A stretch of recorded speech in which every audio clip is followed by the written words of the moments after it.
Ego is the destruction of creativity when it comes to game development. There are several hundred people working in these studios, but only a handful of people make the raw decisions. And that's because majority of the people in the company don't speak up. And I will say this to you, you are not benefiting the company, the job that you're in, or the duty that you have to the game industry as a whole if you do not speak up about something. What's good, y'all?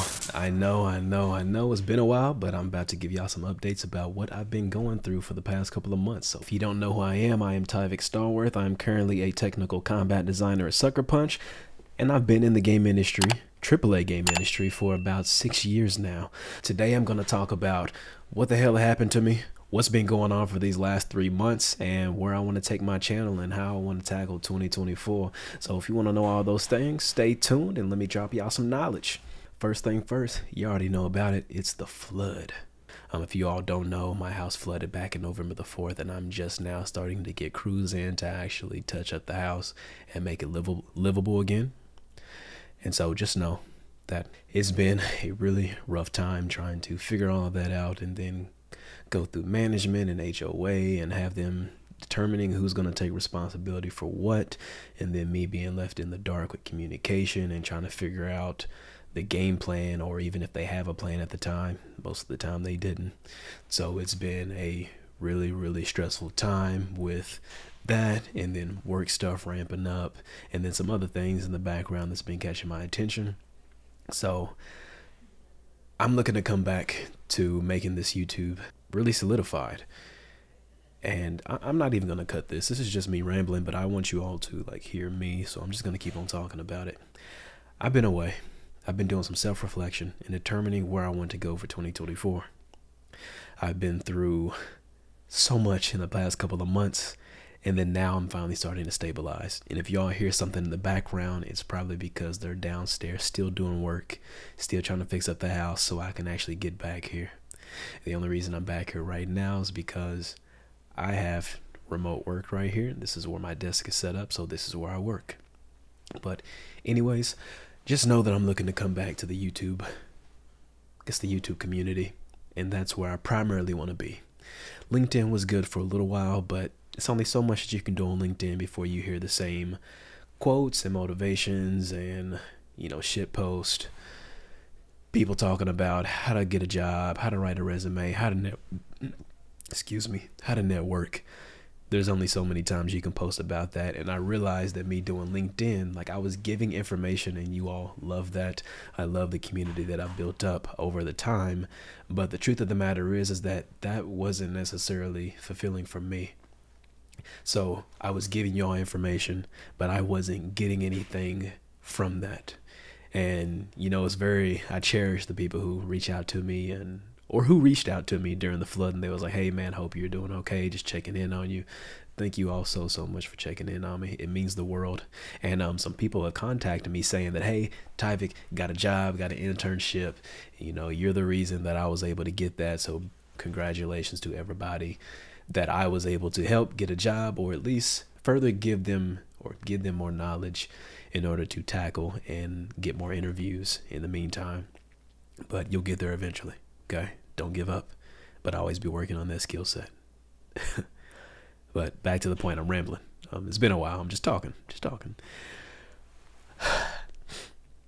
I pretty much want to take my whole social media thing to YouTube. LinkedIn is great, but it kind of gets very negative at times, and I don't want to listen to that. People are raging about the layoffs, which are sad, and I don't wish that on anybody. I've been through a period of time where I didn't have a job, and it's crushing, it's soul shattering, it's nerve wracking. You don't know where your next paycheck is going to come from. You feel like a failure for signing up to unemployment, and it's overall a really rough state. So my heart goes out to the people that have gotten laid off. But I'm rambling right now. Let me get back to the point. So I want to go to YouTube. I want you all to figure out more about me, and I want to give more information to you all that you can share, that's going to be on a channel where you can listen to it in the car, or you can listen to it on a walk, something a little bit more digestible. And also for me, As I mentioned, I wasn't really getting anything out of the content that I've been making for LinkedIn thus far, except likes and reactions. I don't do it for that, so I really didn't get anything out of that. I do love people saying that, hey, help me get a job. But ultimately, it wasn't fulfilling for me because I wasn't sharing the knowledge that I got on here to share. I got so caught up in PPR stuff and trying to help people with portfolios that I miss why I'm actually on here. I'm here to tell you all about AAA from my experience, my viewpoints. That means, how do you grow in AAA? What are the teachings that I have learned in AAA for, combat design, technical game designer, how do you even explain that? How I engage with interdepartmental communication. There we go. And some other topics. So I want this to be more like a documentary style for me when I record, so that you all get information and then I get to record and document what I've learned over time, and I get to pass that knowledge on to the next generation. And that is even more important right now because the AAA industry, as you see, we're crumbling. People are getting laid off, games are coming out, and they have no soul anymore. They have no fire. They have no passion. And from my experience of what I can say is that leadership, and this is in every company, mind you, leadership in every company is not really boosting up the people who are underneath them. So you have new hires, and new hires are just dropped in the Shark Tank. Oh, we have this documentation. Oh, you have this first primary task after 2 weeks. And we're not allowing room to grow our talent that actually makes it into the game industry. We're just saying, hey, we have the documentation, do what we've always done, but we're not building the future generation to be better than us. And from my experience in the industry so far, a lot of leads or people in higher positions, they let their ego stand in the way of making the people on their team thunderous and capable and skillful and knowledgeable developers that are going to outrank them. You have so much jealousy and people who are trying to push you down just so you don't look better than them in the industry. And, I see this on every single team, on every single company that I've been at. It's not a one company type thing. The people that really nurture their talent and teach them, hey, don't do this because I did this and it was a waste of time. Let me give you the real valuable knowledge to actually grow yourself so that you can be where I am in a fraction of the time. That's how you should think. But ego is a real curse of the game industry. And pride is a real curse of the game industry. You ask yourself why these games coming out have these mechanics, these systems, this, and that. You can better believe it was because somebody could not drop their ego, or they could not lower their pride and understand that whatever they were making was not great for the product. And that runs rampant throughout leadership, throughout creative direction, throughout every facet of game design, game development. And this is in every department. And what you have is when you have these ego-driven, not even philosophies, you have these ego-driven mindsets, you can't have great discourse. Because people have egos, you have people under you afraid to tell you what they really think about what they're making. And then people just learn to remain silent because they want to keep the peace.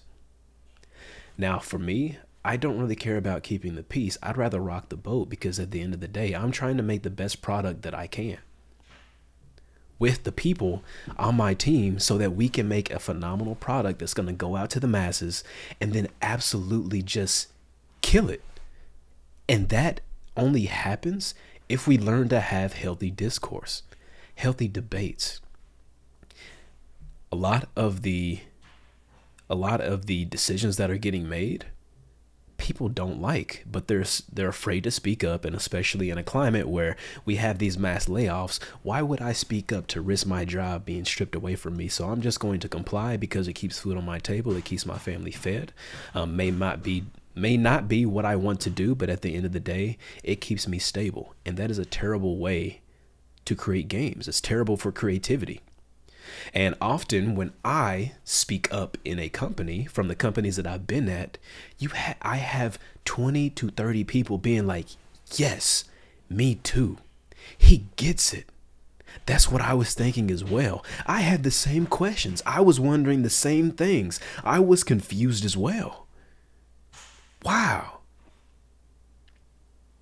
All it takes is one person to say something, and it gets everybody thinking, and it gets the creativity flowing, and it doesn't allow people with ego to hide, because now you have a team who backs up your standpoint. And if you have a collective standpoint that is accurate based on where your product is in the moment, and if people don't like it, and then now people know that, or somebody knows that people collectively don't like it, then it is a lot more likely to get changed. But we have to start having healthy discourse within AAA games, and understanding that ego is the destruction of creativity when it comes to game development. There are several hundred people working in these studios, but only a handful of people make the raw decisions. And that's because majority of the people in the company don't speak up. They go along to get along. They go along to keep the peace. And I will say this to you: you are not benefiting the company, the job that you're in, or the duty that you have to the game industry as a whole if you do not speak up about something. And this doesn't mean be crude, be rude, be mad.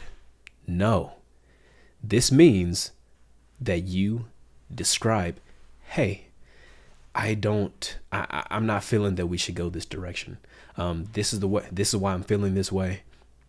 This is the evidence that I have to back up, why I think this may not be the best course of action.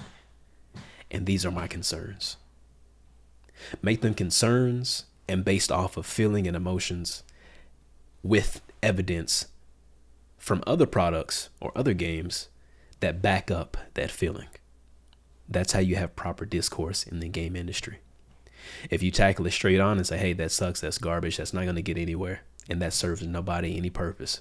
But I'm saying right now that throughout the whole AAA industry, we have got to do better with allowing people to say what they need to say, and then learning collectively as a company how to take all of that information and then filter that and get down to the root cause. Okay, that means actively playtesting where you can, understanding that people's feedback, no matter how cruel, that's something that you have to acknowledge. And you have to really sit down and think about why they're saying these things. If they say a system sucks, which, game developers who are working on a product, they do tell their other teammates, hey, I did not like this. They might not tell it to the person who made it, but they're definitely talking about it. And saying that this sucks or this is trash is not great. And if you disagree with something, then we should be allowed to bring that up. That is pretty much it on that topic. But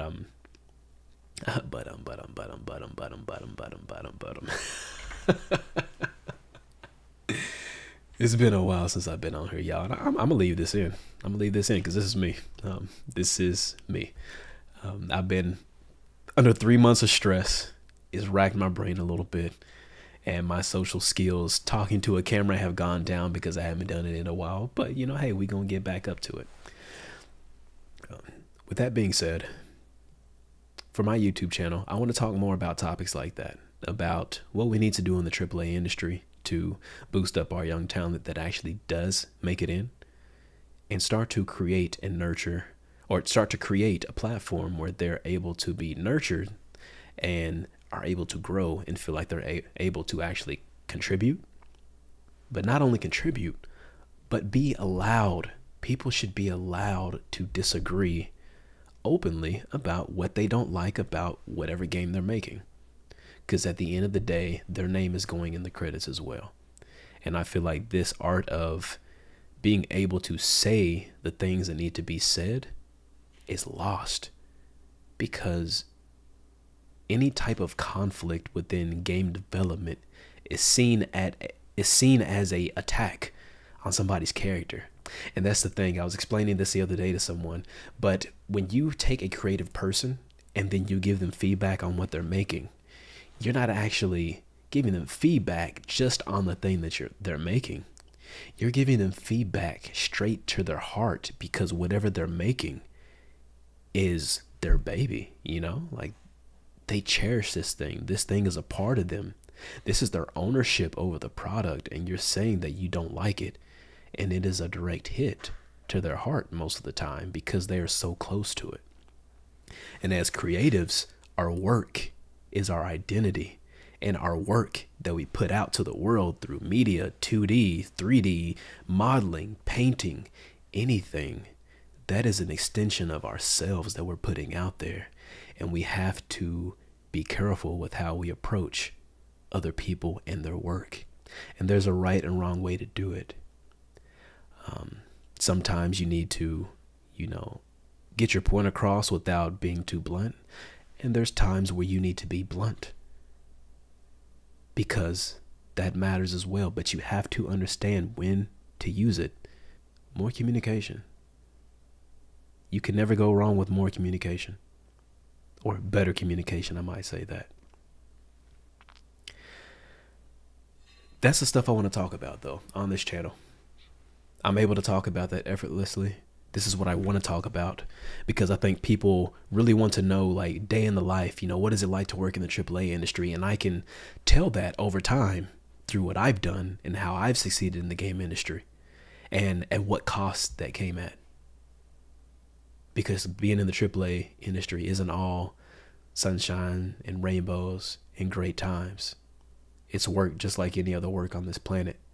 And you do have people you don't get along with, or you do have decisions being made that you don't necessarily think is the best. And it has the same stresses that any other industry has. And I think that's very, very important to understand for the people who had that, that hope and still has that glitter in their eye of, oh my God, I can't wait to work in the game industry. Keep in mind, it is awesome. I wouldn't want to do anything else with my life. Nothing. But there's a cost to it. And it can be stressful. And it can be heart-wrenching. Because there are so many decisions being made, and so many decisions that you don't agree with. And you have to learn everybody is doing the best that they can in the way that makes sense to them. They're putting the love and passion into the project just as much as you are.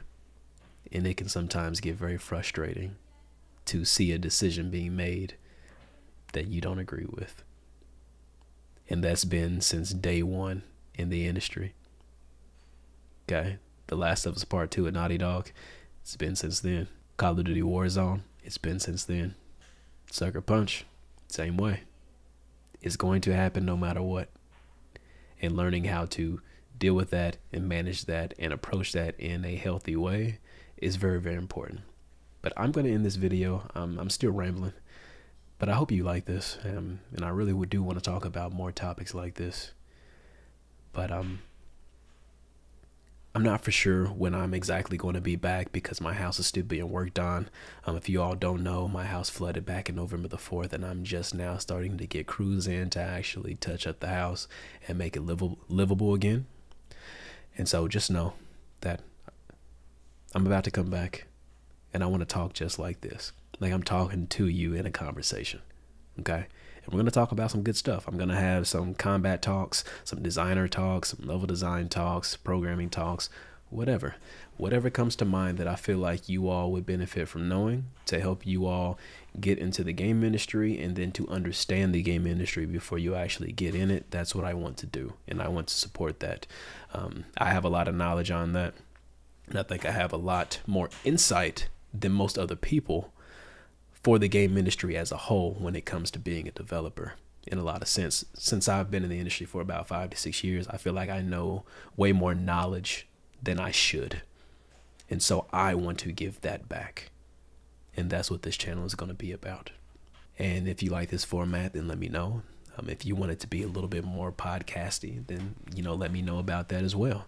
If you would like to hear me talk with other developers about certain things, then let me know down in the comments. Like, what do you all want to see outside of portfolio reviews? I'm not doing those anymore. There is a lot of you, and there's no way that I can keep up. Okay, so I'm gonna do this, and then maybe I'll go back and I'll rehash some of my portfolio videos to give you like an ultimate portfolio video that you can use in order to stand out. But no more portfolio reviews for the moment. I'm not going to say that I'll never do them again, but for the moment, they're not even in my sideline. Thank you for being here. Don't forget, on your way out, don't forget, hit that subscribe button. Hit that like button so that I can get in the algorithm. More people will start seeing my videos. And then go ahead and share that video for me. Spread the word. So, thank you all for listening. Until next time, peace out.